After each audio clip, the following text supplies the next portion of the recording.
menjadi SPDMED. Yang saya hormati Bapak Ibu Guru SD Negeri 2 Tarujo serta pemateri untuk siang hari ini Bapak Sudarto SPD SJ. Pertama-tama marilah kita panjatkan puji syukur kehadirat Allah Subhanahu wa taala di mana di siang hari ini kita masih diberi kesehatan, kenikmatan sehingga kita bisa berkumpul dalam keadaan sehat walafiat.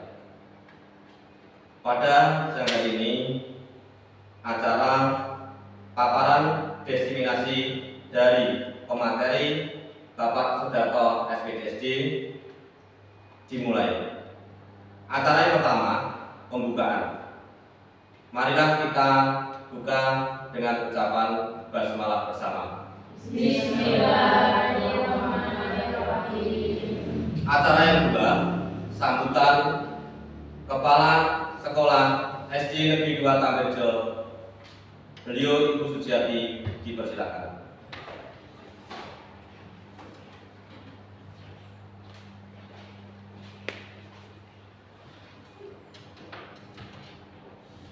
Assalamualaikum warahmatullahi wabarakatuh. Waalaikumsalam warahmatullahi wabarakatuh.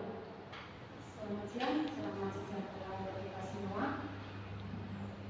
Kepada Bapak Ibu Guru SD Negeri 2 Tarujo yang saya cintai, saya banggakan, terlebih untuk Pak Darto yang siang hari ini mengadakan acara yaitu diseminasi untuk melengkapi tugasnya sebagai calon guru penggerak. Sebelumnya marilah kita selalu memanjatkan puji syukur terhadap Allah Subhanahu wa taala yang mana dengan karunia sehat, karunia sempat, karunia nikmat, sehingga kita semua dapat menjalankan aktivitas dengan lancar selama tidak ada halangan siapapun. Shalawat dan salam kita haturkan kepada Nabi Agung, Nabi besar yaitu Nabi Muhammad SAW, yang mana kita selalu menunggu syafaatnya di dunia maupun di akhirat nanti. Bapak Ibu yang saya hormati, sesuai apa yang diberikan penjelasan tadi oleh pembawa acara, yaitu pada siang hari ini adalah acara diseminasi. Apa itu diseminasi? Diseminasi itu merupakan paparan yang mengarah seperti sosialisasi, cuma kalau sosialisasi itu bersifat umum, namun kalau diseminasi itu lebih bersifat mengerucut atau mengkhusus, yang mana pada siang hari ini Pak Darto mengambil judul yaitu diambil dari modul 1.4 budaya positif. Ya, maksudnya di sini Pak Darto akan memaparkan tentang budaya positif dengan tujuan yang mana calon guru penggerak mendapatkan materi-materi yang ada pada pembelajaran selama ini itu bertujuan untuk diberikan atau mengimbas kepada teman-temannya, sehingga endingnya ya di SD Negeri 2 Tarujo ini khususnya siswa terbentuk jiwa maupun karakter budaya positif. Jadi tentang budaya positif ini dikandung maksud antara siswa terlebih guru mempunyai karakter budaya positif. Nah, menurutku sedikit Ibu akan mengulas apa itu budaya positif. Budaya. Apa itu budaya? Budaya itu hasil belajar atau hasil pemikiran Ya, positif. Positif itu hal-hal yang menuju kebaikan. Maka kalau digabung budaya positif berarti kebiasaan yang mengarah ke hal-hal yang positif. Di sini siapa sasarannya? Sasarannya adalah siswa, karena kita sebagai guru. Berarti tujuan utama kita supaya siswa kita mempunyai karakter budaya positif. Nah, mestinya diimplementasikan dalam kegiatan sehari-hari di sekolah maupun di rumah. Contoh saja, kebersihan. Kita berharap siswa kita itu mempunyai karakter budaya positif. Di sini lebih menekankan pada tanggung jawab. Anak-anak akan berbuat positif, contohnya kebersihan itu merupakan tanggung jawab. Anak itu tidak dengan disuruh, tidak dengan dihukum, tidak dengan diperintah. Anak-anak itu mempunyai tanggung jawab atas kebersihan itu. Ini sebagai contoh kecil, kebersihan. Dengan sendirinya tahu tempat sampah penuh, tidak dengan disuruh, sudah dibuang ke tempat sampah. Dengan sendirinya melihat sampah, diambil, dibuang ke tempat sampah. Ini kalau sudah menjiwa atau membudaya. Nah, bagaimana supaya membudaya? Dan nanti akan dipaparkan oleh Pak Darto tentang budaya positif. Terlebih, saya sangat cocok ini dengan judulnya Pak Darto ini, karena memang kita sebagai sekolah anak-anak itu sangat memperhatikan tentang hal-hal yang positif. Nah, supaya hal-hal yang positif ini membudaya, maka kita sebagai guru harus memberi teladan, memberi contoh, memberi aksi nyata. Di sini yang ditekankan adalah aksi nyatanya. Jadi tidak hanya kata-kata, namun aksi nyatanya. Nah, diharapkan apa yang diperoleh Pak Darto pada pembelajaran dan diperolehnya itu ditularkan juga, atau teman-teman itu juga ikut memahami, kemudian diimplementasikan dalam kegiatan sehari-hari di sekolah. Kalau anak itu sudah terbentuk seperti itu, maka sedang dalam perjalanan, maka mereka tidak akan membuang sampah di sembarang tempat. Itu contoh nyata. Begitu ya, Pak Ibu ya. Mungkin acara ini tidak hanya sekali ya Pak Darto, mungkin nanti ada lagi. Nah, setidaknya kita bisa meresap apa yang diresapkan Pak Darto itu, kita ikut menyerapnya. Nah, endingnya apa? Supaya teman-teman tergerak, termotivasi yang akan datang untuk menjadi guru calon penggerak. Slogannya guru penggerak apa? Tergerak, bergerak, menggerakkan. Itu ya? Sekelumit dari saya, mudah-mudahan apa yang saya sampaikan ini ada hubungan yang signifikan dengan yang apa mau dikatakan oleh Pak Darto. Demikian dari saya, kurang lebihnya mohon maaf, saya akhiri. Assalamualaikum warahmatullahi wabarakatuh. Waalaikumsalam warahmatullahi wabarakatuh.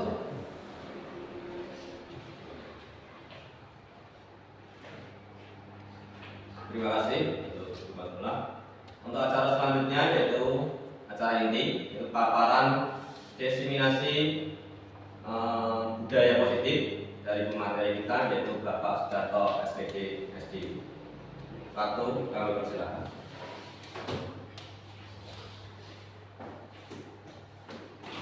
Selamat siang, Ibu. Terima kasih untuk waktu yang diberikan kepada saya. Sebelumnya, marilah kita mengucapkan puji syukur kepada Allah Subhanahu wa Ta'ala karena pada siang hari ini kita masih diberikan kesehatan sehingga kita bisa melaksanakan kegiatan pemaparan destinasi asli nyata saya. Selawat dan salam kita ucapkan kepada Agung Muhammad Rasulullah SAW.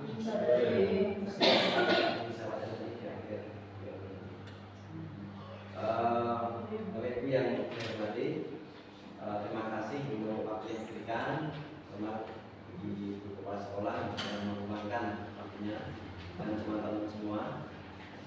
Karena ini sudah jam 1, jadi mungkin semangatnya agak kendor ya, tapi tetap semangat. Ini langsung saja, ini saya akan memaparkan diskriminasi positif budaya positif.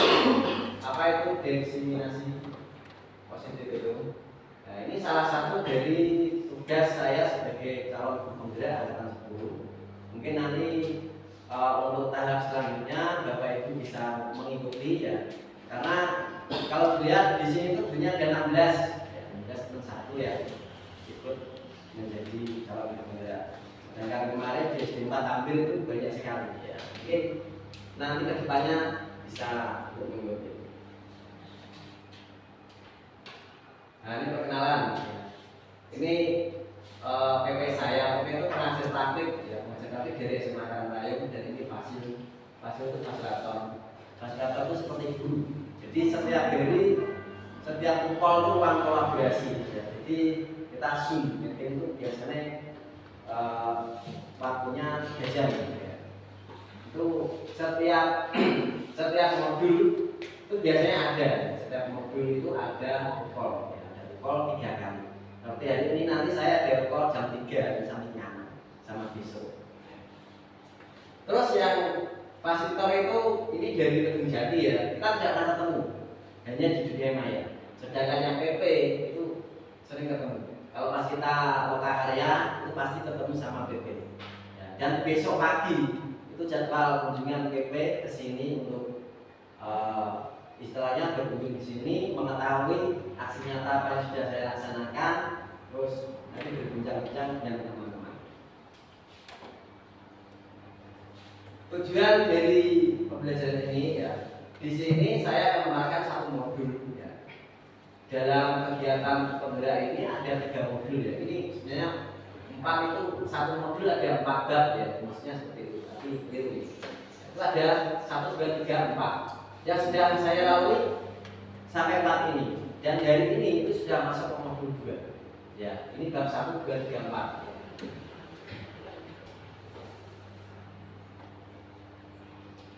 Tujuan pendidikan menurut Ki Hajar Dewantara menuntut segala kodrat yang ada pada anak untuk mencapai keselamatan dan kebahagiaan yang setinggi-tingginya, baik sebagai manusia maupun sebagai anggota masyarakat.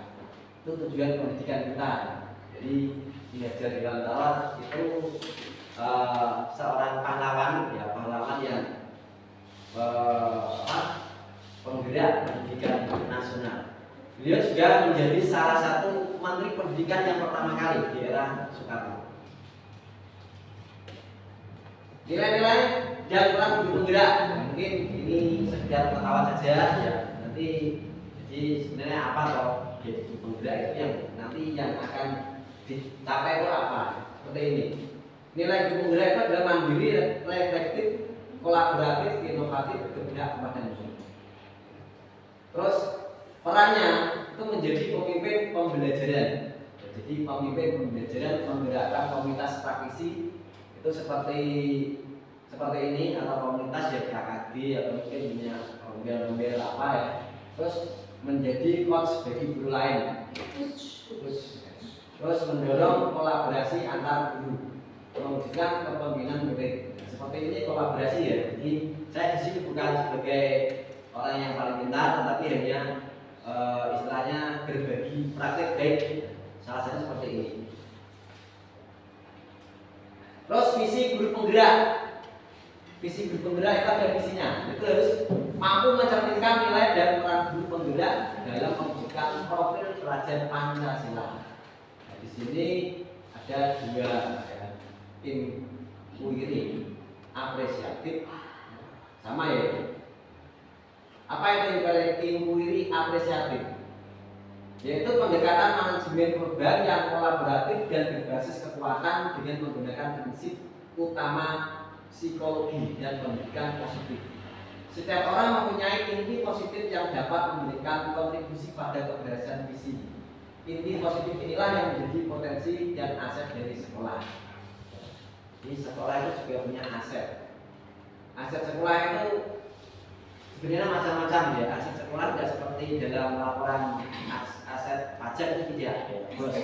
Tapi ya SDM guru, terus mungkin SDM dari orang tua, lingkungan sekitar itu yang dikatakan aset sekolah. Jadi kalau ada kata-kata kok sekolah diperpencil, itu tidak punya apa-apa, terus tidak maju itu tidak salah.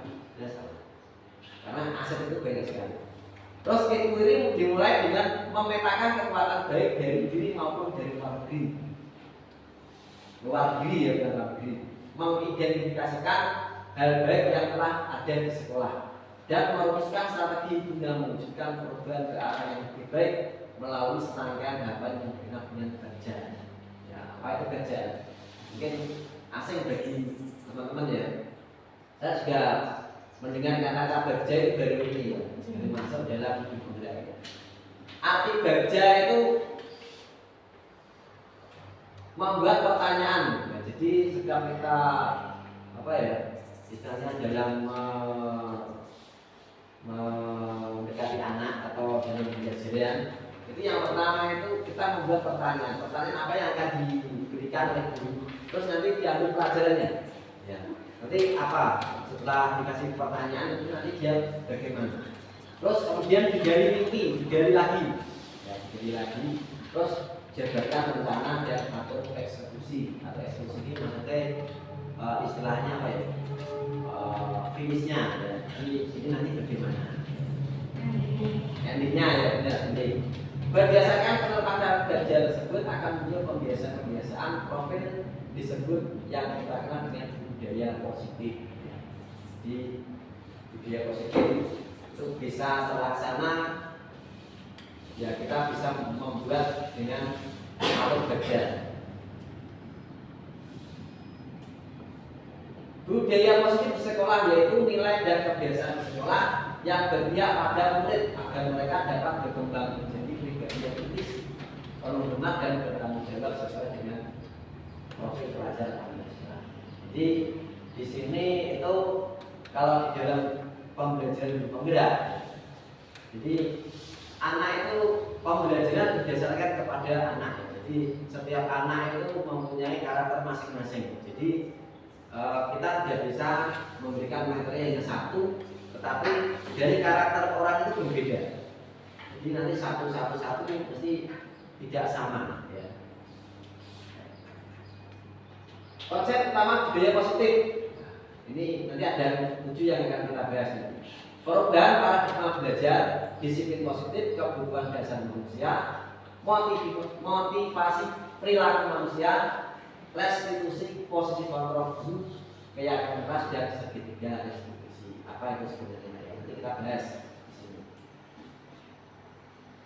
Yang pertama adalah perubahan paradigma belajar.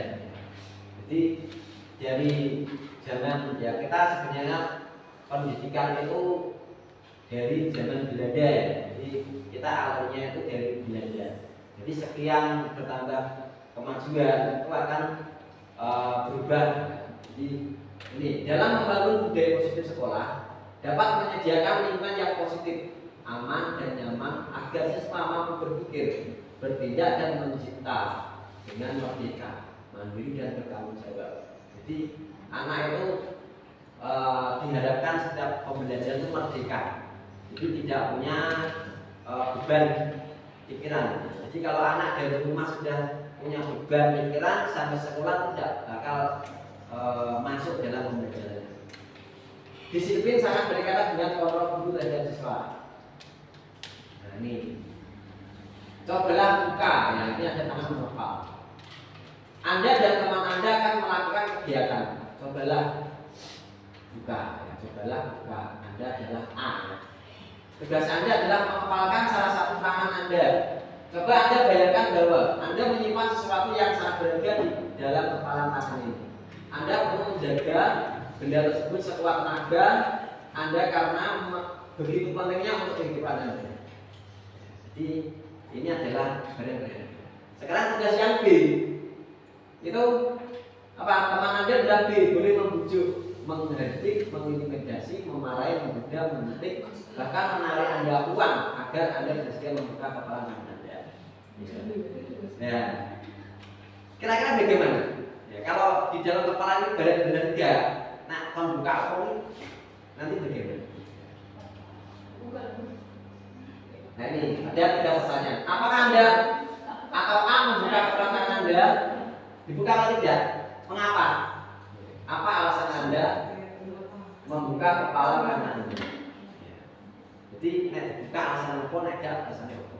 Ya kalau di sini kok barang berharga, emas atau berlian, itu pasti disimpan rapat-rapat. Terus yang kedua, apakah Anda atau A menutup kepala tangan Anda? Mengapa? Pasti ada alasannya. Tak tutup terus tidak dibuka orang karena rahasia. Terus dalam kegiatan ini sesungguhnya siapa yang memegang kendali atau kontrol untuk membuka dan menutup kepala tangan? Nah, yang membuka berarti siapa? Yang mengontrol diri sendiri. Ini dari kontrol dari Dr. William Besar. Menuliskan beberapa miskonsepsi tentang makna kontrol. Ilusi guru mengontrol murid. Ilusi ya, dulu menganggap murid itu ilusi, ya, ilusi, kok bisa ilusi ya? Pada dasarnya kita tidak dapat memaksa murid untuk berbuat sesuatu jika murid tersebut memilih untuk tidak melakukannya.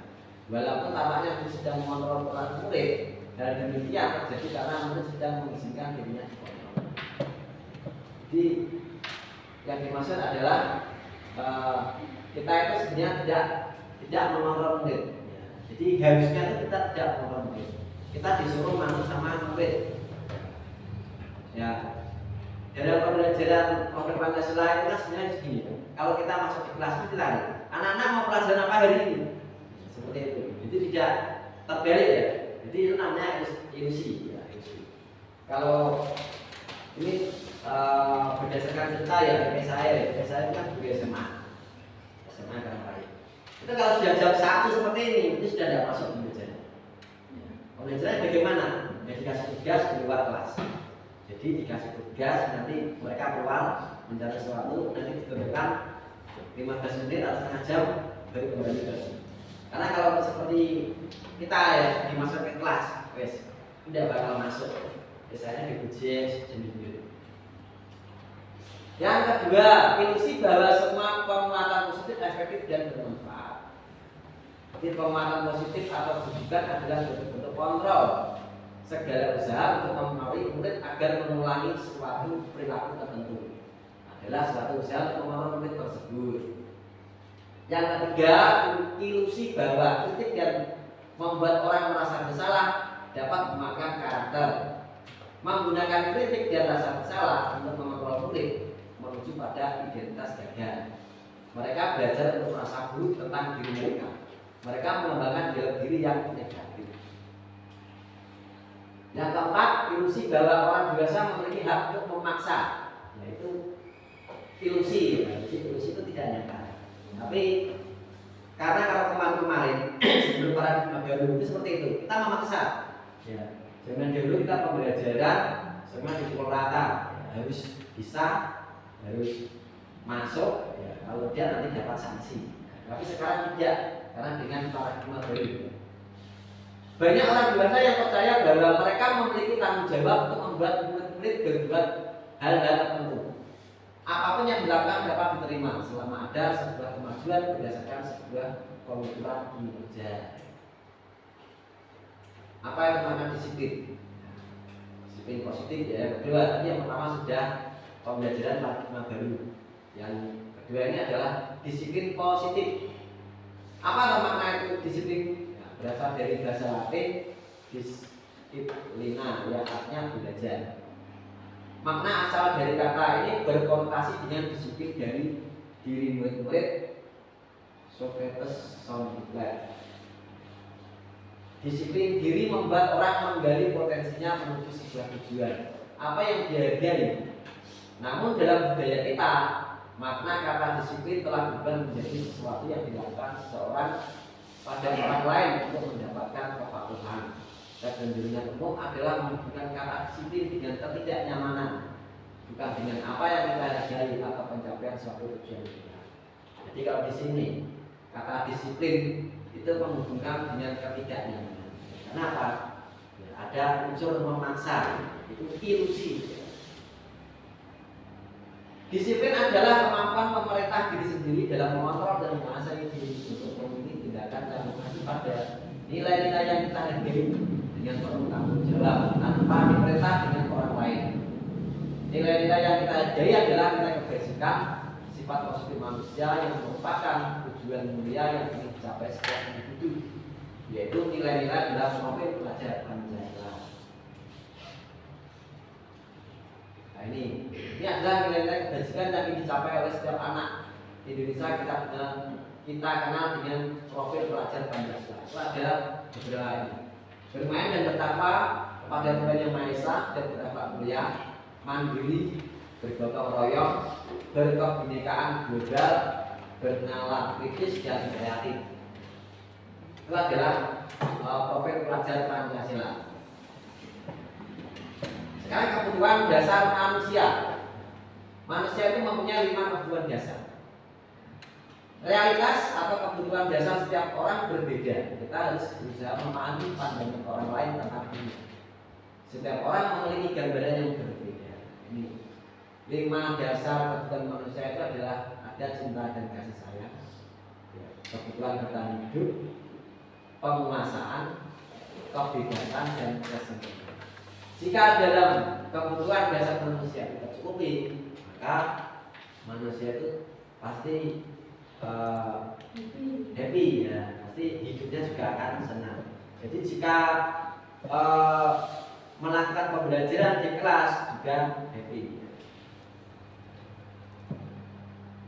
Ini kebutuhan bertahan hidup yang pertama.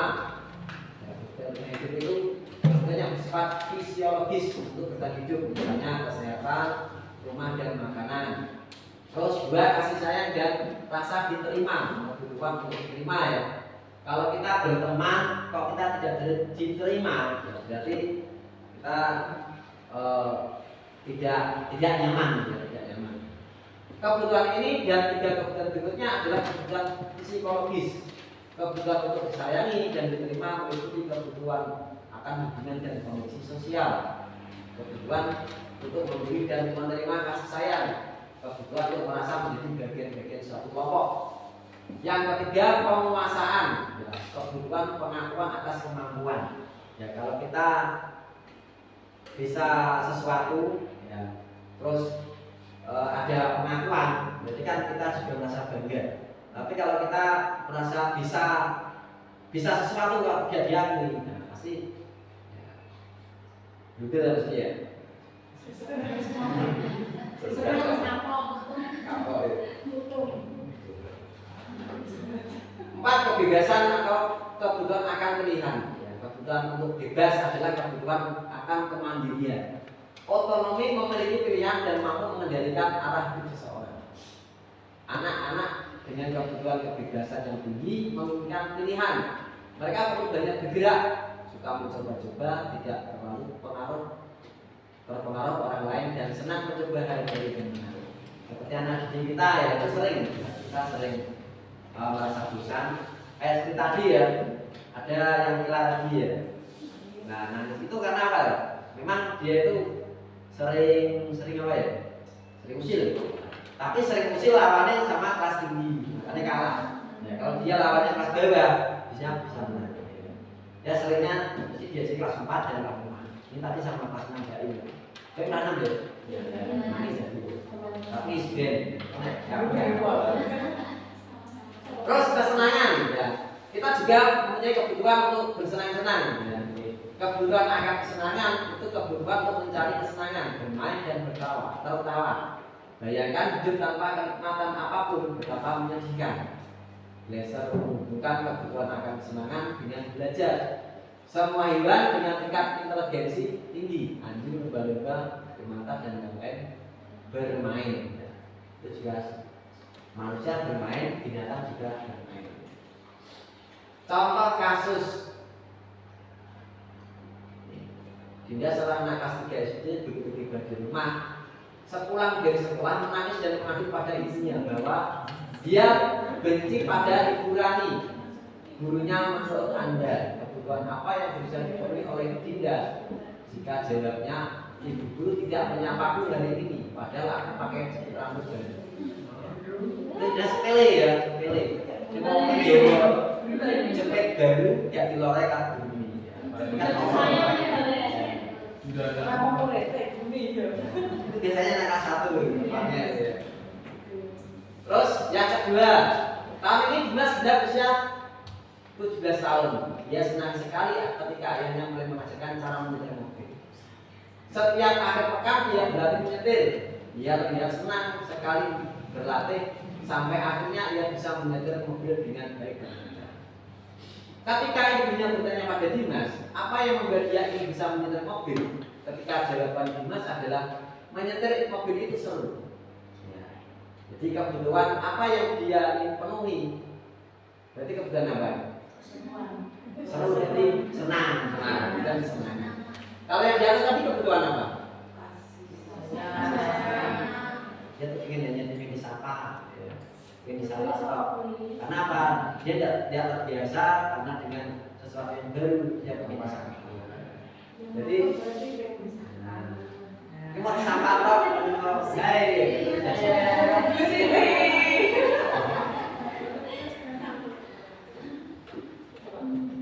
ini motivasi perilaku manusia.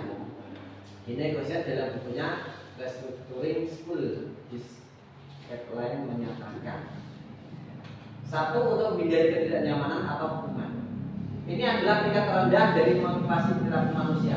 Biasanya orang yang bermotivasi perilakunya untuk menghindari hukuman atau ketidaknyamanan akan bertanya, apa yang akan terjadi apabila saya tidak melakukan? Sebenarnya mereka sedang menghindari permasalahan yang mungkin muncul dan pengaruh pada mereka secara fisik, psikologis maupun tidak menurunkan kebutuhan mereka. Bila mereka tidak melakukan tindakan tersebut, motivasi ini bersifat konteks. Yang belakangan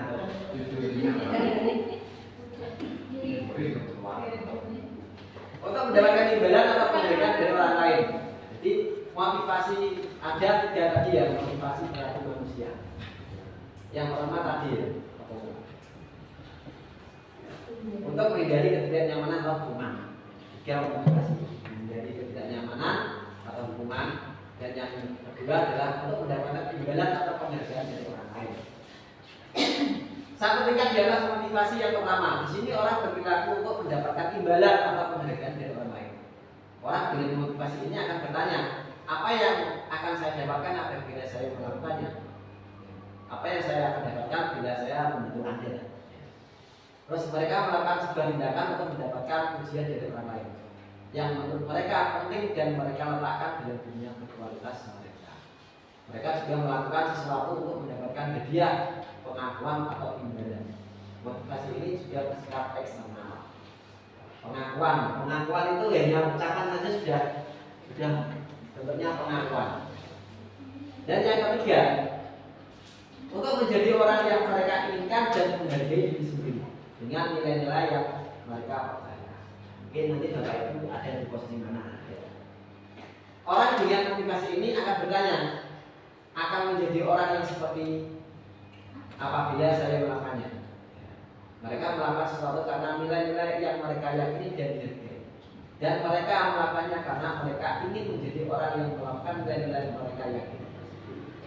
Ini adalah motivasi yang akan membuat seseorang memiliki disiplin positif karena motivasi perilakunya bersifat internal.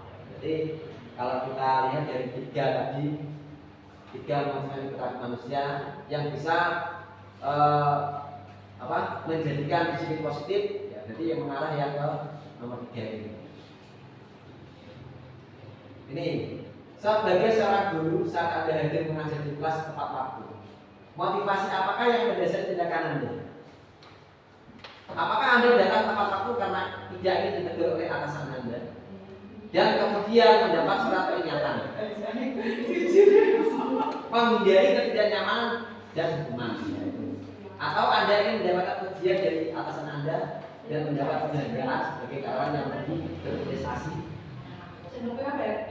mendapatkan imbalan atau penghargaan dari orang lain? Terus atau Anda ingin menjadi orang yang menghargai waktu, menghargai diri sendiri sebagai teladan dari Anda karena Anda percaya tindakan Anda sebagai guru akan dicontoh oleh murid-murid Anda. Jadi Anda masih yang nomor berapa? Manakah motivasi yang paling kuat mendasari tindakan Anda, atau bahkan kombinasi dari dua motivasi, atau bahkan ketiga-tiganya? Normalnya tiga-tiganya ya. Terus hukuman dan konsekuensi atau sanksi. IPA kurang menguasai pelajaran matematika sehingga pada saat pelajaran tersebut berlangsung dia lebih banyak berdiam diri atau menggambar di buku pelajarannya. Pada saat guru matematikanya Pak Seno menanyakan pertanyaan IPA menjadi gugup dan tak sengaja menjatuhkan tasnya dari kursi, serta tiba-tiba menjadi gagap. Pada saat berupaya menjawab, seluruh kelas pun tertawa melihat perilaku IPA yang berbicara tergagap dan terkejut tersebut. Pak Seno pada saat itu membiarkan teman-temannya. Ia menertawakan IPA yang tergagap dan malu luar biasa, dan malahan minta IPA untuk maju ke depan dan berdiri di depan kelas sambil menunjuk hidungnya karena tidak bisa menjawab pertanyaan Pak Seno. Kelas makin gaduh, anak-anak pun tertawa melihat IPA di depan kelas memegang ujung hidungnya. Apakah Anda setuju dengan tindakan Pak Seno terhadap IPA? Mengapa? Menurut Anda, tindakan Pak Seno terhadap IPA adalah sebuah hukuman atau konsekuensi? Kira-kira? Menjatuhkan menjadi besar. Ya, menjatuhkan berarti hukuman. Hukuman berarti. Jadi kita akan membahas. Hukuman itu bersifat tidak rencana atau tiba-tiba. Berarti tadi kan tiba-tiba ya. Anak atau murid tidak tahu apa yang akan terjadi dan tidak dilibatkan. Hukuman bersifat satu arah dari pihak guru yang memberikan, dan murid hanya menerima suatu hukuman tanpa melalui suatu kesepakatan atau pengarahan dari pihak guru baik sebelum atau sesudah. Hukuman yang diberikan berupa fisik maupun psikis. Murid anak disakiti oleh suatu perbuatan atau kata-kata. Jadi seperti kita menghukum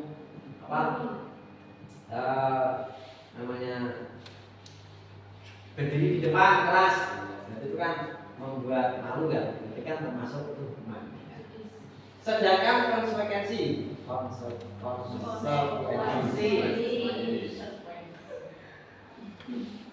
sudah terencana atau sudah disepakati, sudah dibahas dan diskusi oleh murid dan guru. Umumnya bentuk-bentuk konsekuensi dibuat oleh pihak guru, sekolah dan murid. Sudah mengetahui sebelumnya konsekuensi yang akan diterima bila ada perbedaan. Jadi kita sudah melaksanakan ya. Sudah melaksanakan tentang kesepakatan kelas, itu kan termasuk konsekuensi. Jadi kita sudah menjalankan. Perbedaan hukuman dan konsekuensi. Kalau hukuman itu sesuatu yang menyakitkan harus terjadi, tapi kalau konsekuensi sesuatu harus terjadi. Secara logis harus terjadi. Membuat anak sakit fisik maupun hati untuk jangka waktu yang lama.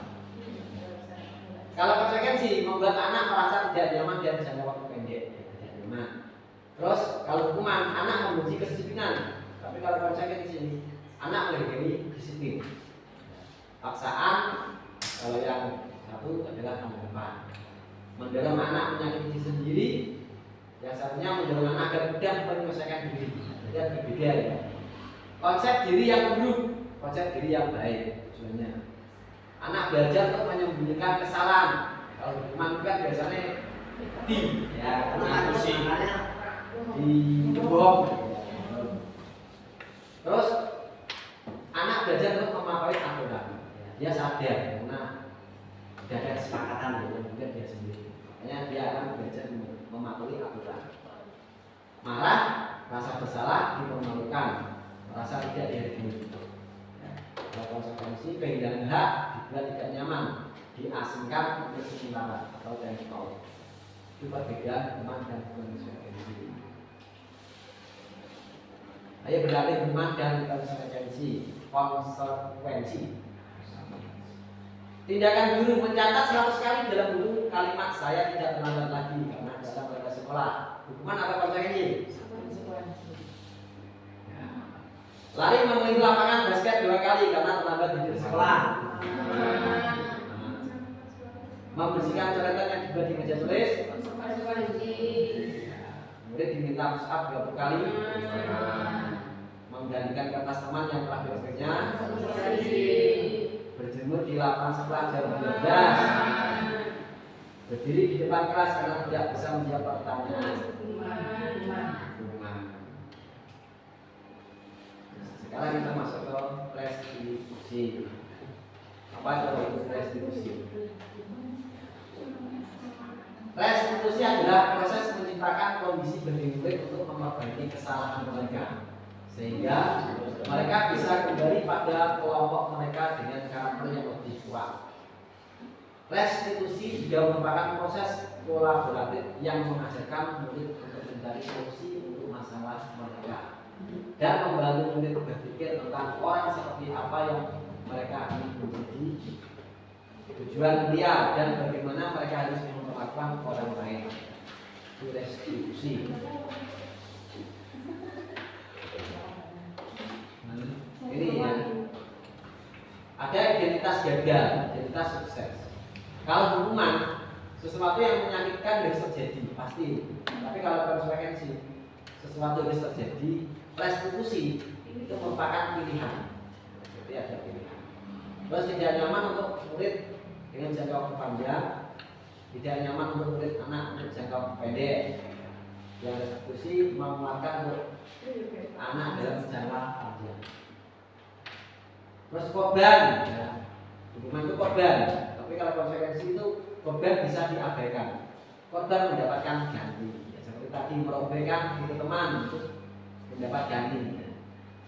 Terus ada lagi murid akan tersakiti, murid dibilang tidak nyaman. Beda ya, menyakiti sama dibilang tidak nyaman. Tidak nyaman pun mau misalnya begitu. Nah, ya. Terus anak mendapatkan penguatan. Perilaku positif agresif, penguatan yang bertahan dalam jangka waktu pendek, masalah terpecahkan. Sistem tidak akan berjalan bila murid tidak takut. Kita kalau punya hukuman ya. Kemarin masih berlaku hukuman. Hukuman itu kalau tidak dilaksanakan tidak berjalan. Begitu juga dengan konsekuensi. Konsekuensi itu juga sama. Kalau tidak sekecil apapun itu harus dilakukan. Kita lanjutkan saja. Nah, 9 ciri-ciri restitusi.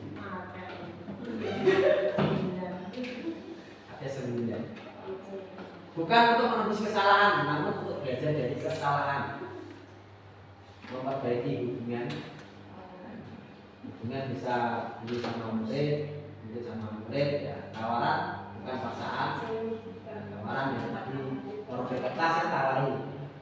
Ini caranya kamu senang kan? Ganti saja. Terus restitusi menuntut untuk melihat ke dalam diri. Restitusi mencari kebutuhan dasar yang mendasari tindakan.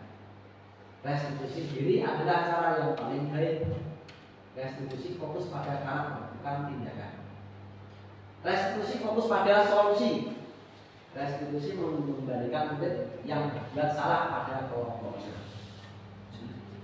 Ciri-ciri restitusi ada 9. Nah, ini restitusi posisi kontrol dulu. Suatu program disiplin positif yang berpusat pada murid yang dikembangkan oleh Ben Bersi dengan pendekatan restitusi yang disebut dengan 5 posisi kontrol. Yang pertama adalah penghukum. 5 fungsi kontrol bukan itu ya. Penghukum, benar, penghukum, membuat merasa bersalah, teman, memantau, dan manajer. Restitusi itu kalau melakukan kesalahan merobek teman atau sebagainya. Ya tidak harus mengganti Bu. Itu kan tergantung anaknya. Jadi kita menawarkan. Kalau anak sudah merobek ibunya, nanti dikasih pilihan. Mau kamu apa? Apa yang sudah diterima? Apa yang yang kalau dia sudah bisa apa Pak? Ibunya ya sudah jelek kan sudah selesai. Jadi sudah tidak ada dendam. Tapi kalau mungkin saya tidak mau, saya harus diganti ya. Seperti kemarin saya buat video juga sama seperti itu. Ya, videonya tuh kurang bagus, jadi saya kurang puas. Jadi penanganannya ke korban atau Ke korban. Kita itu hanya sebagai apa ya? Sebagai penengah saja. terus pelakunya mendapatkan Ya, dua-duanya nanti akan mendapat mendapat istilahnya perlakuan yang baik. Contoh ya, kalau ada nanti kita lanjutkan nanti ada di sini.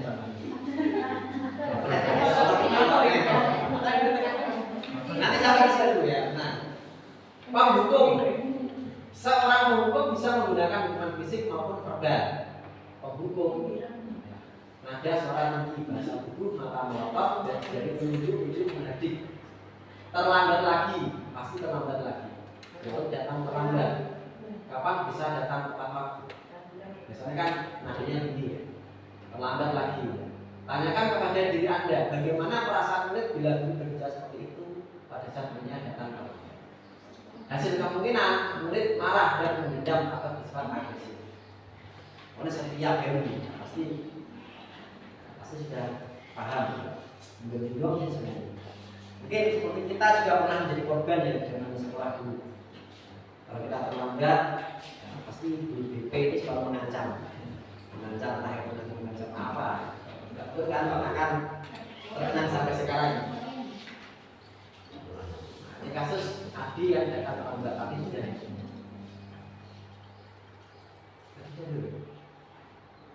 Korban merasa bersalah. Tadi yang pertama tadi penghukum ya. Yang kedua adalah ini kasusnya sama. Ya, kasusnya sama. Ini adalah Adi yang terlambat hadir sekolah. Jadi guru sebagai penghukum. Tadi seperti ini. Nah, sekarang pembuat merasa bersalah. Guru menjadi pembuat merasa bersalah. Pada posisi ini biasanya guru akan bersuara lebih lembut. Pembuat merasa bersalah akan menggunakan keheningan yang membuat orang lain merasa tidak nyaman, bersalah atau menyendiri. Pembuat merasa bersalah ada suara memelas, lalu sedih, bahasa tubuh merapat pada anak lesu. Adi, kamu ini bagaimana ya? Kamu sudah menjadi dengan ibu, tidak akan terlambat lagi. Kamu kenapa ya? Senang sekali mengerjakan ibu. Kan lembut ya. Tapi kalau tadi kan pasti terlambat lagi. Kamu kemana? Kok terlambat lagi? Itu penghukum, pasti sama marah. Bagaimana perasaan murid? Bagaimana perasaan murid bila ditegur seperti cara ini? Murid kalau ditegur dengan cara seperti ini, murid akan merasa bersalah. Bersalah telah mengucapkan ibu atau bapak gurunya. Murid akan merasa menjadi orang yang gagal dan tidak sanggup membaiki. Karena tadi sudah ada kesepakatan. Jadi semua itu kalau apa ya sesuatu yang bermasalah, kalau kita menyelesaikan dengan secara halus itu pasti akan ketemu masalah. Yang ketiga, ini sama kasusnya Adi terlambat hadir di sekolah. Ya sebagai teman, kalau guru sebagai teman, tadi guru sebagai teman, guru sebagai apa tadi? Membuat merasa bersalah. Sekarang guru sebagai teman. Guru pada posisi ini tidak akan menyakiti murid, namun akan tetap berupaya mengontrol murid selalu berpersuasi, melalui persuasi. Posisi teman pada guru bisa negatif ataupun positif. Teman, ada suara ramah, akrab, bercanda. Bahasa tubuh merapat pada murid, mata dan senyum jenaka. Adi, ayolah, bagaimana sih kamu? Kemarin kamu sudah janji ke bapak bukan? Kenapa terlambat lagi sambil ketawa? Jadi kan seperti temannya, padahal itu gurunya. Jadi guru di sini adalah istilah ini nilai muridnya tapi sebagai teman. Nanti Pak Guru bantu kamu ya. Ya sudah, tidak apa-apa, duduk di sana. Nanti Pak Guru bantu. Kamu ini senyum-senyum. Murid bagaimana kalau dengan sikap aku seperti ini? Murid akan merasa senang dan lebih akrab dengan gurunya. Ini termasuk dampak positif. Hanya saja di sini negatif, murid menjadi tergantung pada guru. Jadi sekarang seolah-olah ada antara guru dan siswa itu seperti tidak ada batasnya. Karena kita menggunakan posisi sebagai teman, anak itu juga menganggap seperti teman. Ini yang keempat, sebagai pemantau. Jadi guru di sini sebagai pemantau. Memantau berarti mengawasi. Pada saat kita mengawasi, kita bertanggung jawab atas perilaku orang-orang yang kita awasi. Posisi pemantau berdasarkan pada peraturan-peraturan dan konsekuensi. Pemantau itu ada suara datar, bahasa tubuh formal. Guru, Adi, tahukah kamu jam berapa kita mulai? Tahu Pak, kamu terlambat 15 menit. Apakah kamu sudah mengerti konsekuensi yang harus dilakukan bila pelanggaran? Paham Pak, saya harus tinggal kelas pada jam istirahat nanti dan mengerjakan tugas ketinggalan saya. Ya benar. Nanti pada saat jam istirahat kamu harus tinggal kelas untuk mengerjakan tugas yang tertinggal lagi. Seperti ini kemarin sudah pernah dibahas ya pada saat apa itu. Kalau ada anak terlambat 15 menit, berarti guru itu wajib ngijoli ya selama 15 menit. Yang telah itu jadi absen. Jadi sudah salah, guru kan sudah salah. Ini tadi pemantau. Nah, yang satu sebagai manajer. Manajer itu pemimpin. Jadi pemimpin di sini bukan berarti kok pemimpin kepala sekolah tidak, tapi pemimpin pembelajaran. Bisa kita di kelas itu kita sebagai pemimpin pembelajaran. Mungkin bersama teman-teman di sini juga sama ada salah satu yang menjadi pemimpin. Posisi terakhir manajer adalah posisi di mana guru berbuat sesuatu bersama dengan murid, mempersilahkan murid mempertanggungjawabkan perilakunya, mendukung murid agar dapat menemukan solusi atas permasalahannya sendiri. Manajer itu nada suara tulus, bahasa tubuh tidak kaku mendekat ke murid. Jadi, apakah kamu mengetahui jam berapa setelah dimulai? Tahu Pak, jam 7. Ya, kamu terlambat. Kira-kira bagaimana kamu akan memperbaiki masalah ini? Saya bisa menanyakan teman saya Pak untuk mengejar tugas yang tertinggal. Saya ahli dari sini. Baik, itu bisa dilakukan. Apakah besok akan ada masalah untuk kamu agar bisa di tepat waktu ke sekolah? Tidak Pak, saya bisa di tepat waktu. Baik, saya hargai usaha untuk memperbaiki diri. Nah, ini perasaan murid diperlakukan seperti ini. Guru akan mengembalikan tanggung jawab pada muridnya untuk mencari jalan keluar permasalahan. Tentu dengan bimbingan guru. Ya. Jadi guru di sini posisinya ada 5 posisi kontrol. Jadi yang pertama adalah sebagai penghubung, terus membuat merasa bersalah, sebagai teman, pemantau, dan manajer. Jadi guru itu sebenarnya orang hebat ya, bisa harus mempunyai 5 keahlian. Bisa jadi teman, bisa jadi manajer, menjalankan peran. Mungkin karena saking keahliannya malah pusing. Selanjutnya kita yang ke-6 adalah tadi ada 7 ya. Yang ke-6 ini keyakinan kelas. Ini ada 7 yang akan dibahas. Ini ada yang ke-6. Keyakinan kelas adalah nilai-nilai kebajikan atau prinsip-prinsip universal yang disepakati bersama secara universal, lepas dari perbedaan agama, suku, negara, dan budaya. Kalau yang tadi yang ditanyakan itu tadi, apa ya? Kalau cara mengatasi masalah jika bertengkar 2 orang ya, contoh 2 orang itu bertengkar, kan? satu menyampaikan ya.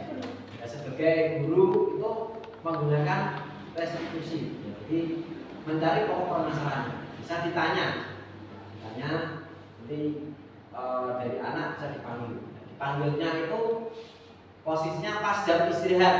Jadi pas istirahat karena tidak mengganggu jam sekolah. Nanti ditanya. Yang satu A ya, A dan B.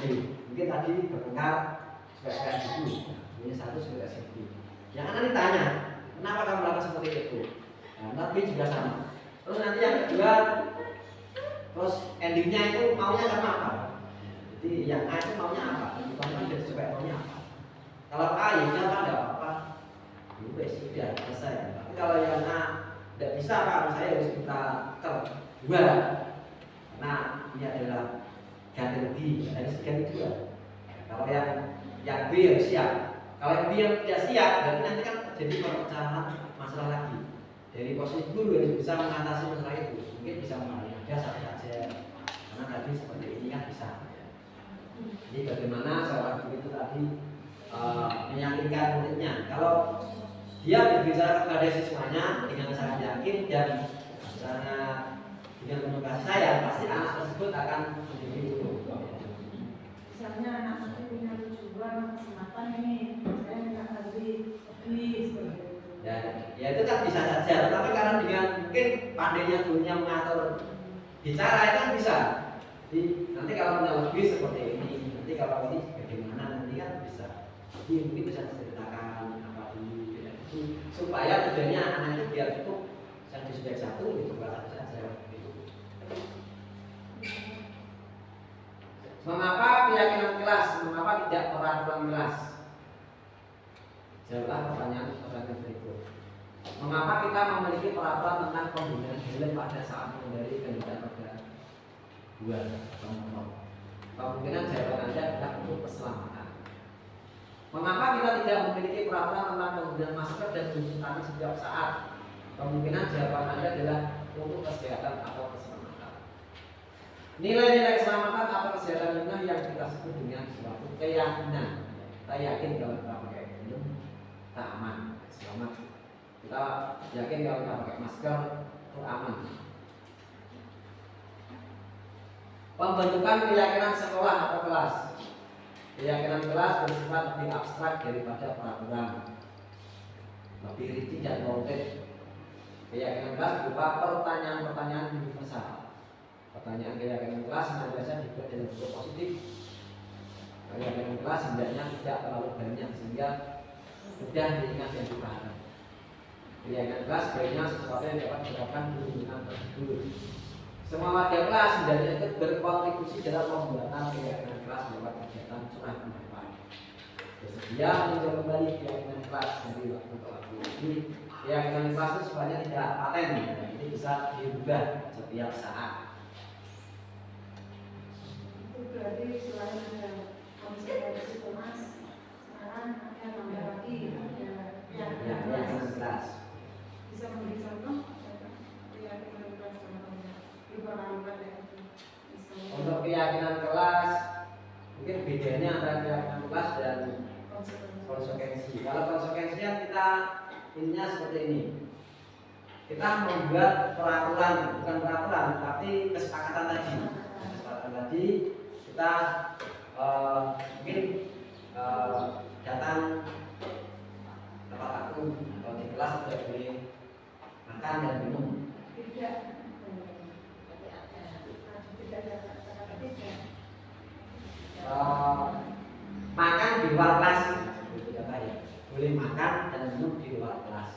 Jadi kan nanti ada konsekuensinya. Dan naik manganin dan di kelas mungkin. Ya, manganin kelas ini kalau dapat hukuman atau dapat apa? Atau nanti mungkin memberikan apa atau seperti apa kan tergantung kesepakatan. Tapi kalau keyakinan kelas, ini kan kita apa ya? Keyakinan kelas itu meyakinkan kelas. Mungkin ya sebenarnya harus sama ya. Ya kegiatan kita sama. Sebenarnya harus sama. Jadi antara keyakinan kelas dan konsekuensi kelas. Nah kalau di kelas itu kan istilahnya dimasak seperti apa? Menjadi peraturan lah.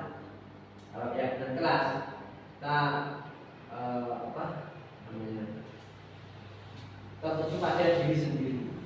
Bahkan misal makan, boleh makan di luar kelas. Nah, kenapa tidak boleh makan di dalam kelas? Nah, anak-anak lebih diwajibkan lagi bahkan mengganggu teman atau mengarah ke karakter, misalnya satu tidak boleh makan, kita belajar memakan. Jadi ditambahkan kalimat-kalimat yang meyakinkan anak bila makan di dalam ruangan itu tidak boleh. Bisa mungkin bisa saja nanti kalau makan di kelas bisa mengganggu protokol kan bisa. Jadi kita sudah harus meyakinkan anak itu ya, itu namanya keyakinan keras. Di situ contoh ini peraturan, kalau kita nilai kebajikan yang dituju kembalikan barang ke tempatnya, berarti yang tanggung jawab. Tabel ini dan tuliskan nilai kebajikan yang dituju dari peraturan yang tercantum kolom ini. Ini peraturan. Dilarang mengganggu orang lain, menghormati orang lain dan diri sendiri. Kan ini nilai kebajikannya. Hadir di sekolah tepat waktu, menghormati orang lain, komitmen pada tujuan atau komitmen pada diri sendiri. Dilarang melakukan kekerasan, keselamatan atau menghormati orang lain, bergantian atau menunggu giliran, sabar dan menghormati orang lain, gunakan masker, kesehatan dan keselamatan, berjalan di kelas dan koridor, keamanan dan keselamatan, berjalan di kelas dan koridor. Nah, yang terakhir adalah segitiga distribusi. Namun ini nanti yang akan dibahas sama Ibu tadi. Proses menciptakan kondisi bagi murid untuk memperbaiki kesalahan mereka sehingga mereka bisa kembali pada kelompok mereka dengan karakter yang lebih kuat. Itu segitiga restitusi. Melalui restitusi, guru dapat membantu murid menjadi lebih memiliki tujuan, disiplin positif serta memulihkan dirinya setelah berbuat salah. Yang kedua, membantu murid untuk jujur pada diri sendiri dan mengevaluasi dampak dari kesalahan yang dilakukan. Yang ketiga, memberikan penawaran bukan paksaan. Ini tahapan seperti restitusi. Langkahnya menstabilkan identitas. Teori kontrol, ini kita semua akan melakukan hal terbaik yang bisa kita lakukan. Terus yang kedua, validasi tindakan yang salah. Dari kontrolnya, semua pelaku memiliki alasan. Yang ketiga, menanyakan keyakinan. Kita semua memiliki motivasi yang benar. Jadi dalam sekitar restitusi itu menurut Dian dosen dan lebih punya. Telah merancang sebuah dapat untuk memudahkan para guru dan orang tua dalam melakukan proses untuk menyiapkan anaknya untuk melakukan restitusi. Bernama segitiga restitusi. Ini segitiga restitusi. Jadi untuk yang satu itu validasi tindakan yang salah. Ya, validasi tindakan yang salah itu untuk kalimat yang bisa digunakan itu kamu tentu punya alasan mengapa kamu melakukan seperti itu. Adakah cara yang lebih efektif mendapatkan apa yang kamu butuhkan jika anak melanggar kesalahan atau mungkin bertengkar atau seperti apa tadi ya. Itu kalau itu bisa diatasi dengan segitiga restitusi ini. Ini validasi tindakan yang salah, menstabilkan identitas dan menanyakan keyakinan. Sedangkan yang menstabilkan identitas itu bisa menggunakan pertanyaan, setiap orang pasti pernah melakukan kesalahan. Ya, kamu bukan satu-satunya orang yang pernah melakukan ini. Jadi jika anak melakukan kesalahan, ditanya, kalau ditanya dijajar terus dengan kesalahan mereka, dia akan diam dan dia akan takut. Tapi kalau kita menggunakan cara segitiga restitusi ini, mungkin anak itu akan lebih percaya diri, lebih maksudnya tidak takut dan dia akan jujur, mungkin malah akan bisa menemukan masalah yang akan terjadi. Terus yang menanyakan keyakinan kelas apa yang telah kita sepakati ya. Naik kelas itu ada mungkin mau kelas rame kan kesepakatan kelas tadi ya. Kamu ingin menjadi orang seperti apa? Ini tahapan ketiga institusi. Yang pertama tadi menstabilkan identitas. Bagian dasar dari sini dia bertujuan untuk mengubah identitas anak dari orang yang gagal karena melakukan kesalahan menjadi orang yang sukses, membantu murid menjadi lebih memiliki tujuan, disiplin positif, serta memulihkan dirinya setelah berbuat salah. Kita harus meyakinkan si anak dengan cara mengatakan kalimat berikut ini. Berbuat salah itu tidak apa-apa. Jika ada anak melakukan kesalahan, bisa dikatakan berbuat salah itu tidak apa-apa. Tidak ada manusia yang sempurna. Saya juga pernah melakukan hal seperti itu. Kita bisa menyelesaikan ini. Bapak itu tidak tertarik mencari siapa yang salah, tapi Bapak itu yang jadi mencari solusi daripada masalah ini. Kamu berhak merasa seperti itu. Apakah kamu sudah menjadi teman yang baik bagi itu? Itu bisa untuk pertanyaan-pertanyaan untuk mengatasi anak yang masuk ke kategori menstabilkan identitas. Terus yang kedua, validasi tindakan yang salah. Setiap tindakan kita dilakukan dengan suatu tujuan, memiliki tujuan dasar. Kalau kita memahami tujuan dasar apa yang mendasari sebuah tindakan, kita akan bisa menemukan cara-cara paling efektif untuk memiliki tujuan tersebut. Kalimat-kalimat dua ini mungkin dengan asing bagi dulu ya, namun yang dikatakan dengan ada tanpa menghakimi akan memvalidasi dan lain-lain. Padahal kamu bisa melakukan sesuatu yang lebih buruk lagi dari ini. Kamu pasti punya alasan mengapa kamu melakukan seperti ini. Kamu patut bangga pada dirimu sendiri karena kamu telah melindungi sesuatu yang penting buat kamu. Kamu boleh mempertahankan sikap itu, tapi kamu harus mengembangkan sikap yang itu pada tindakan. Dan yang ketiga, menanyakan keyakinan kelas. Menanyakan keyakinan anak tadi. Teori kontrol ini menyatakan bahwa anak kita pada dasarnya termotivasi secara internal. Ketika identitas sukses telah tercapai, langkah satu dan tingkah laku yang salah telah divalidasi. Langkah dua, maka anak akan siap untuk dibuka dengan nilai-nilai yang dia percaya dan berpindah menjadi orang yang dia inginkan. Pertanyaan-pertanyaan tiga ini bukan keyakinan anak dan keyakinan kelas atau keluarga. Pertanyaannya seperti ini: apa yang kita percaya sebagai kelas atau keluarga? Apa nilai-nilai umum yang kita telah sepakati? Apa gaya kita dengan kelas di dunia? Kamu mau jadi orang yang seperti apa? Nah, ini ada contoh ya. Ini ada contoh film. Ini berasal anak yang suatu orang datang di sekolah.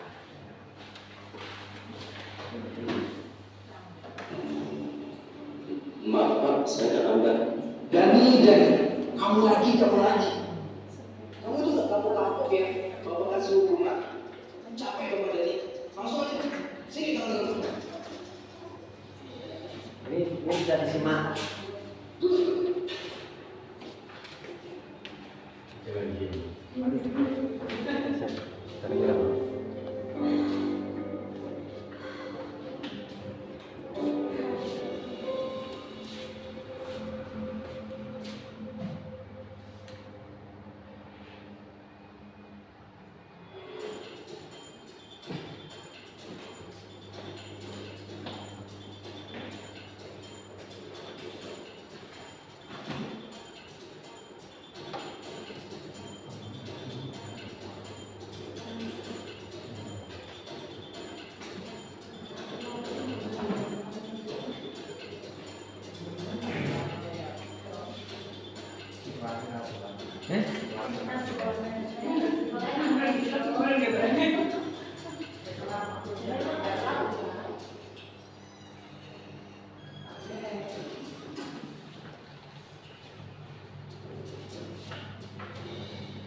Pak, saya terlambat.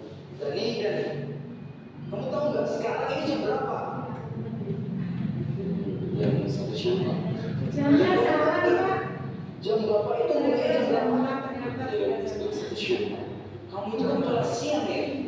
Kok masih bisa datang yang terlambat? Maaf Pak, sebenarnya saya udah sebagai hukumannya ulurkan kedua tangan kamu. Ingat ya, jangan main ya, jangan mencontoh dari kalau kalian itu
Bahkan ya, setengah jam sebelum jam Bapak mulai, mereka sudah datang.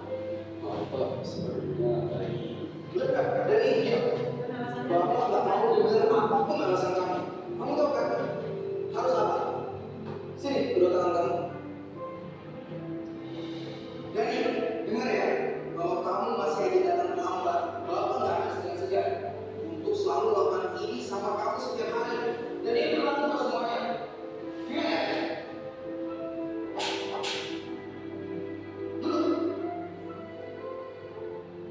Ya sudah, yang lain perhatikan kembali. Kita lanjutkan pelajaran yang sebelumnya.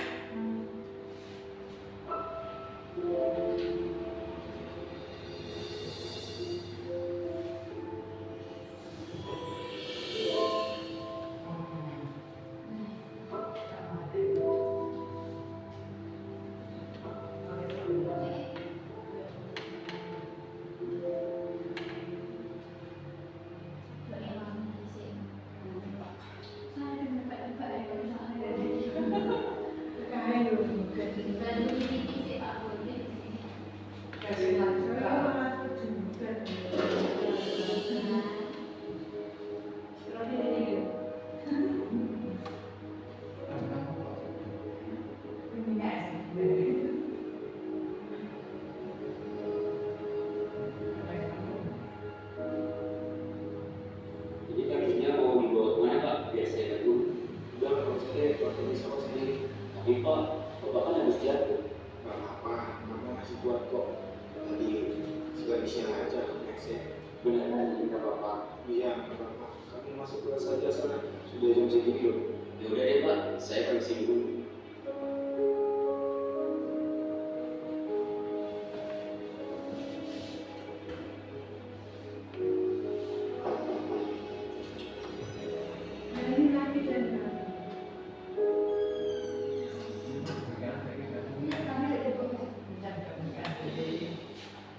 Maaf Pak, saya terlambat.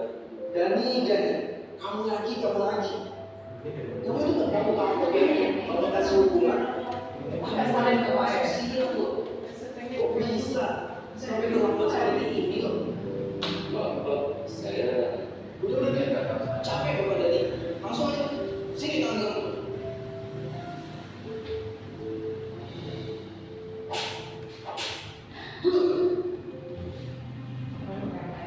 Ingat ya anak-anak, Bapak mau kalian semua tuh harus disiplin.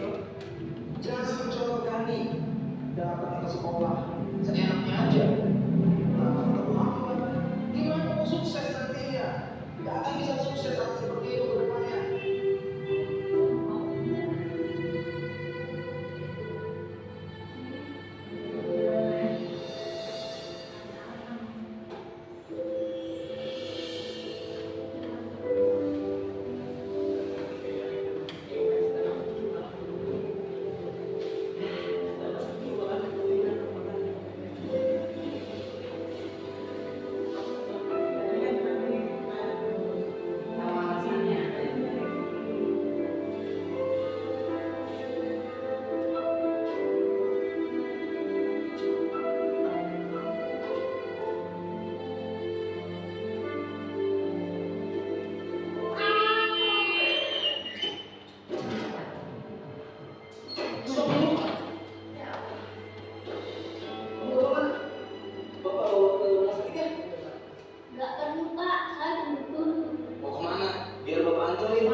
yakin tidak seberapa buat kamu. Tolong diterima ya. Papanya sih. Apa ini Pak? Ayo, dibuka aja. Kamu lihat aja sendiri. Bapak yakin kamu pasti suka.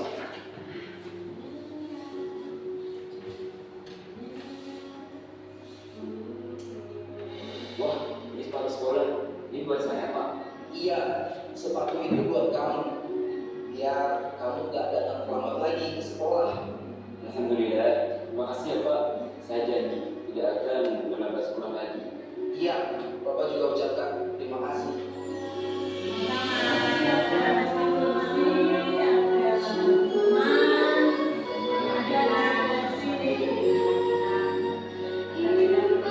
Mungkin nah itu diterapkan.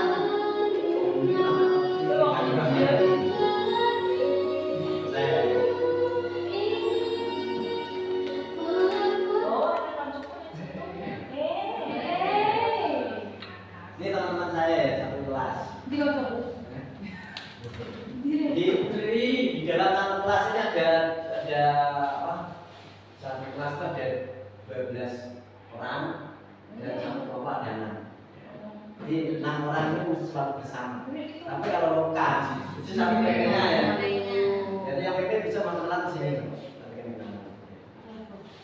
Mungkin itu dari saya ada sedikit informasi atau mungkin diseminasi, mungkin sedikit membantu pengetahuan Bapak Ibu guru untuk pelaksanaan kajian di kelas. Dan saya juga berusaha untuk melaksanakan, dan kemarin saya membuat video itu yang segera diskusi. Mungkin kalau mau lihat Tes mana ya? Lagi. Anu dulu ya. Itu sekian dari saya. Mungkin untuk kita akan bertemu lagi di tahap berikutnya.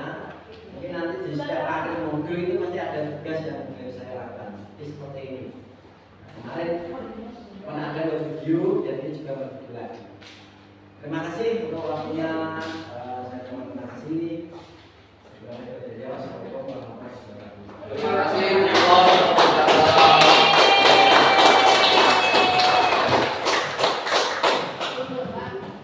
Terima kasih. Untuk acara selanjutnya yaitu penutup tadi sudah Pak Sarko sudah memaparkan suatu hal materi-materi, mungkin kedepannya bisa membuat inspirasi kita untuk dilaksanakan di kelas kita masing-masing.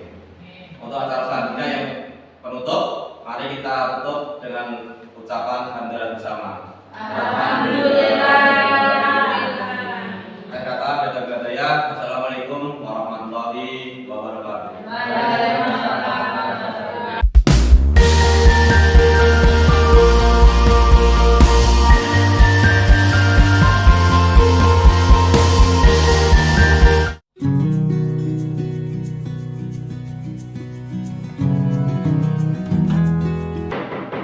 Ya, masuk. Selamat siang, Pak. Selamat siang, Gila. Silakan duduk. Gila, apa kabar? Kita tentu tahu ya kenapa Pak Guru panggil ke kantor sini. Ya, Pak Guru hanya untuk menjelaskan saja. Tadi kita pas menjelaskan Pak Guru tadi kan tertidur di kelas. Kenapa kok bisa tertidur? Tadi malam keluarga saya yang dari Solo itu jalan rumah Pak. Saya diajak main, dia tidur di rumah saya diajak main game. Tadi pagi sebenarnya saya itu tidak mau berangkat sekolah, tapi nggak mau terpaksa saya sekolah. Di sekolahan saya tidak bisa menahan ngantuk dan tertidur. Saya minta maaf Pak, tidak akan mengulangnya lagi. Ya, boleh. Ya. Jadi di kelas tertidur. Emang boleh tidur di kelas? Ya. Ya. Kalau tidur di kelas jam istirahat boleh saja, pagi boleh saja. Tapi kalau pas jam pelajaran tidak boleh. Ya, karena apa? Nanti nak tertidur, tidak dapat pelajaran. Jadi tidur di kelas berarti salah ya. Nah, jadi tidak ada ya menurut saya yang sempurna itu. Memang salah itu pasti dilakukan oleh manusia. Jadi tidak ada orang yang tidak berbuat salah. Pak Guru juga sama kok. Pak Guru itu juga pernah melakukan kesalahan seperti itulah, tapi di lain tempat. Jadi Pak Guru di sini tidak akan mencari siapa yang salah dan benar. Pak Guru hanya mencari solusi saja. Kalau bisa di kelas dan besok supaya tidak mengulangi lagi.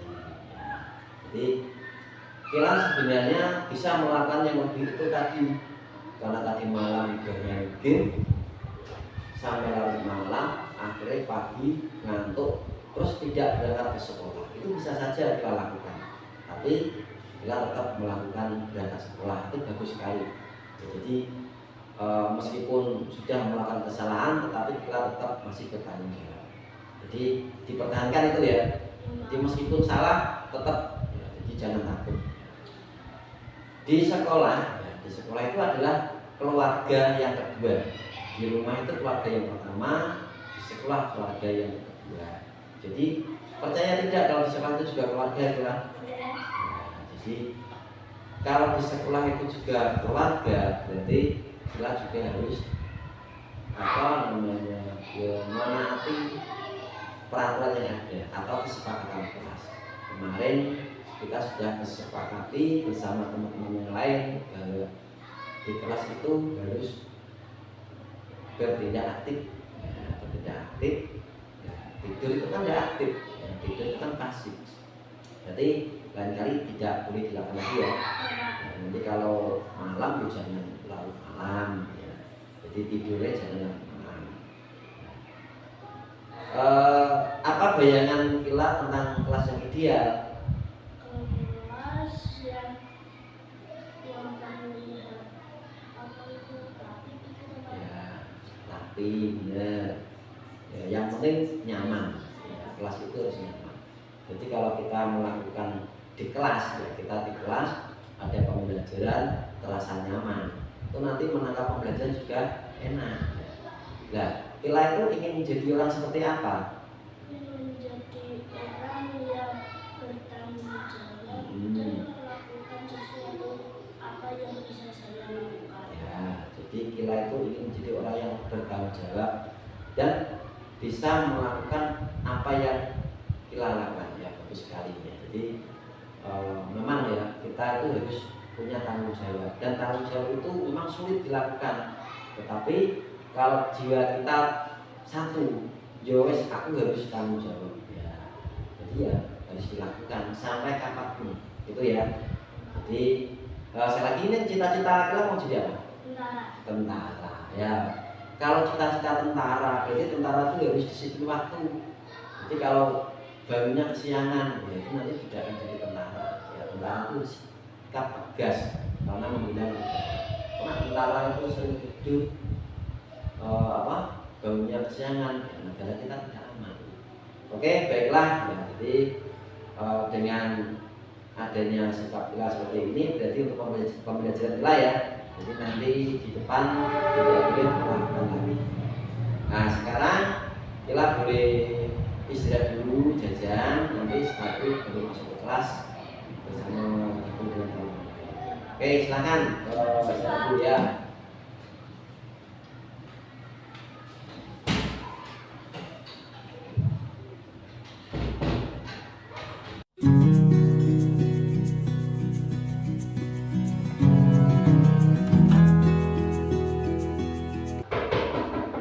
Ya, masuk. Selamat siang Pak. Ya, selamat siang. Silakan duduk.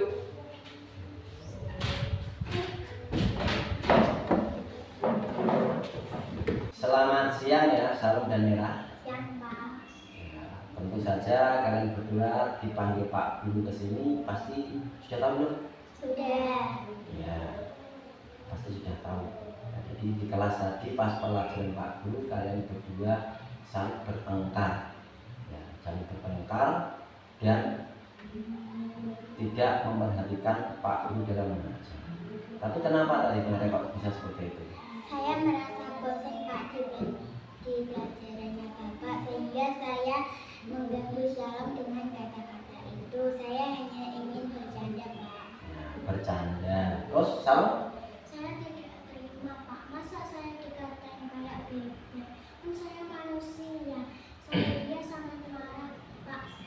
Tidak hanya ingin merobek bukunya, tetapi ya sudah. Ya, jadi kalian tahu ya, berarti apa yang kalian itu salah atau benar? Salah. Salahnya double ya. Di pelajaran Pak Guru sudah tidak memperhatikan, terus bertengkar sekalian ya. Jadi nanti mohon kalian tidak perlu mengulangi lagi ya.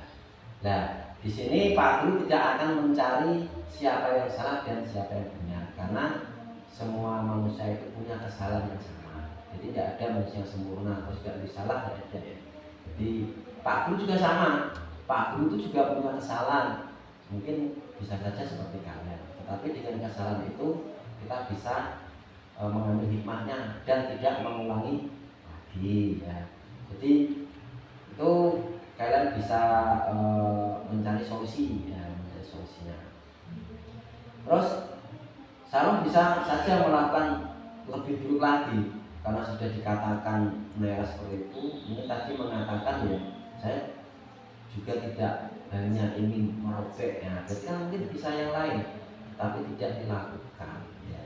Dan sedangkan Nera juga sama, merasa bosan, bisa saja Nera itu kalau bosan malah mungkin bisa izin Pak Guru keluar kelas tanpa alasan dan tidak pembina juga bisa. Tetapi kalian berdua tidak melakukan seperti itu ya. Itu bagus ya, dipertahankan ya sifat-sifat itu. Terus kamu juga punya alasan sendiri kenapa kamu bisa melakukan seperti itu ya. Jadi tidak apa-apa lah ya, salah itu biasa, tapi yang penting bisa diperbaiki ya. Kamu juga harus bangga ya pada dirimu sendiri, selalu mempertahankan dirinya karena sudah diejek ya. Jadi wajar saja kalau Salom marah ya. Nah, Salom di sekolah ini ya, Nera dan Salom di sekolah ini kan sama seperti keluarga ya. Jadi di rumah itu keluarga nomor 1, di sekolah itu keluarga nomor 2. Jadi kalian juga harus bisa memahami nek omah kuwi kita bersaudara, di sekolah juga bersaudara. Di rumah kan dekat, kalau rumah kalian hanya bersebelahan ya, hanya bersebelahan kan. Jadi di sekolah juga sama, kita harus hukum ya. Kalian percaya kalau di sekolah itu tempat keluarga yang nomor 2 kan? Setiap hari kita bertemu ya. Jadi kemarin kita juga telah menyepakati bahwa tidak mengganggu teman yang sedang belajar di kelas, tapi kalian sudah mengganggu teman kalian di kelas, jadi kalian melanggar kesepakatan kelas ya. Jadi tidak apa-apa ya, nanti bisa diperbaiki. Untuk Nera, kamu ingin menjadi seperti apa? Saya ingin menjadi orang yang bertanggung jawab Pak. Ya, sedang Nera, Salom? Saya juga ingin menjadi orang yang bertanggung jawab seperti Nera. Sama-sama ya, kalian berdua sama-sama ingin menjadi orang yang bertanggung jawab. Tanggung jawab itu berat, meskipun kecil itu berat. Tetapi apapun berat, apapun itu kalau dilaksanakan ya tidak masalah. Nanti kita akan terbiasa ya. Terus maunya Salom, maunya Nera apa sekarang? Saya mau diganti buku saya yang telah robek Pak. Oh iya, diganti buku yang telah robek. Dan Salom bagaimana? Saya siap mengganti buku Nera. Ya, berarti Salom siap mengganti bukunya yang robek dan Nera sudah terima kalau bukunya diganti. Berarti masalah selesai ya. Nanti Pak Guru minta di kelas jangan seperti lagi. Kalau bosan mungkin bisa tanya Pak Guru, Pak, saya tanya ya, tanya saja tidak apa-apa, nanti Pak Guru biar tahu, oh Nera maunya seperti ini, biar tidak bosan. Salom juga sama ya. Jadi tanya sama Pak Guru, Pak, boleh jangan seperti ini Pak. Ya, nanti Pak Guru akan cari solusi yang lain. Nah, sekarang kalian sepakat salaman dulu. Nah, salaman. Dan nanti bener loh ya, nanti tidak ada terusnya lagi di luar. Selesai ya. Nah, sekarang kalian boleh istirahat dulu, jajan. Nanti setelah ada yang masuk ke kelas kita ikuti pembelajaran lagi. Baik? Oke ya, sekarang kalian boleh keluar.